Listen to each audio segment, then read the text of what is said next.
We got a box coming off of the front porch. Then we're doing a 36 by 8 foot run with railing, and that'll take care of the front ramp. And then we're doing one in back. It's a straight shot, 10 feet, straight down, railing, piece of cake. City of Lakewood dropped this awesome plywood. I don't even know what it's called, but you don't have to paint it. It's got some kind of rubberized texture, anti-skid on it. Awesome.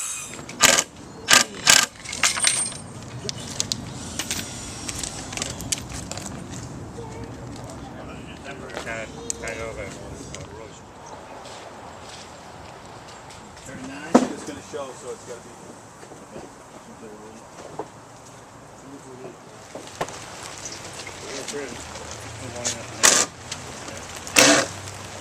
What do you think, Ed? It's good. Yeah. Right, here's your two, How's the one in front? That's mine. Both of them. Throw me back in this dollar. Thank you. Very nice. Ease your mind. Oh my God.